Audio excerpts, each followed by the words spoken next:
ভোটের আগেই প্রায় দ্বিগুণ বাড়ছে সরকারি কর্মকর্তা কর্মচারীদের বেতন। 90 থেকে 93% বাড়িয়ে নতুন বেতন কাঠামোর খসড়া চূড়ান্ত করেছে জাতীয় বেতন কমিশন। অর্থনীতিবিদরা বলছেন এই প্রস্তাব কার্যকর হলে বেতন সুবিধার বাইরে রয়ে যাওয়া বিপুল জনগোষ্ঠীর সাথে একটা বড় ধরনের বৈষম্য তৈরি হবে। ইমদাদ হক এ নিয়ে রিপোর্ট করেছেন। মূল্যস্ফীতির চাপ সামলাতে সরকারি কর্মচারীদের বেতন বাড়ানোর সিদ্ধান্ত নেয় অন্তর্বর্তী সরকার। গেল 27 জুলাই গঠন করা হয় জাতীয় বেতন কমিশন, যারা চূড়ান্ত প্রতিবেদন দিতে চায় ভোটের আগেই আগামী ডিসেম্বরে। আর নতুন বেতন কার্যকর হওয়ার কথা আসছে জানুয়ারি থেকে। এরই মাঝে চূড়ান্ত সরকারি কর্মচারীদের বেতন কাঠামোর খসড়া, যাতে গ্রেড 1-এর কর্মকর্তার বেতন ৭৮,০০০ টাকা থেকে বাড়িয়ে ১,৫০,৫৯৪ টাকা করার প্রস্তাব দিয়েছে কমিশন। অর্থাৎ 10 বছরের ব্যবধানে যা বাড়ছে 93%। 90 থেকে 97% বৃদ্ধির প্রস্তাব রয়েছে দ্বিতীয় থেকে 20তম গ্রেডের কর্মচারী পর্যন্ত। গেল 10 বছরের মূল্যস্ফীতি বিবেচনায় 2030 সালে বেতন কত বাড়তে পারে তারও সুপারিশ দেবে কমিশন।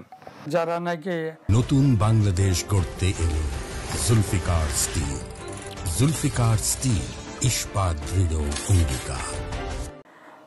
আপনার আয় উপার্জন করে সরকারের আয়, তারা কিন্তু শুধু বেতনের মধ্যে সীমাবদ্ধ থাকে না, তারা এমন আইন কানুন করে নিছে নিজেদের সুবিধার জন্য।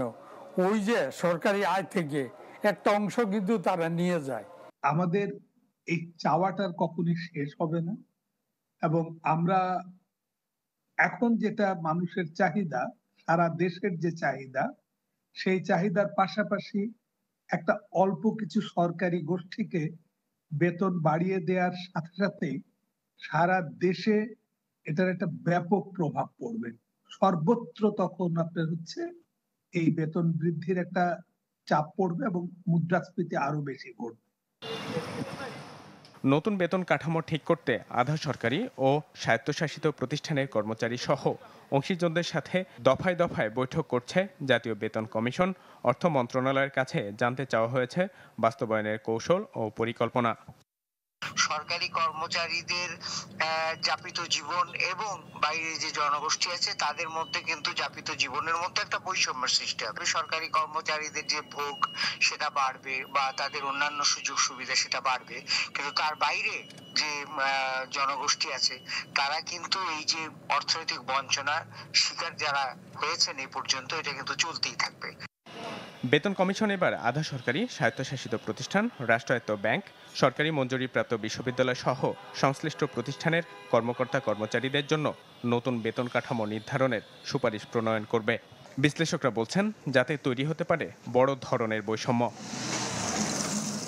স্বাভাবিক হিসেবেই যখন সরকারি বেসরকারি খাতের বেতন বাড়ে তখন জিনিসপত্রের দাম বাড়ে, তৈরি হয় মূল্যস্ফীতির চাপ।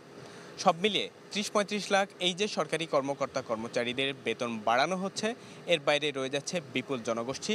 বিপুল এই জনগোষ্ঠী মূল্যস্ফীতির চাপ কিভাবে সামলাবে আর সরকারি বা এটা কিভাবে মোকাবেলা করবে, সেটাই এখন দেখার বিষয়। ইমদাদ হক, চ্যানেল 24, ঢাকা।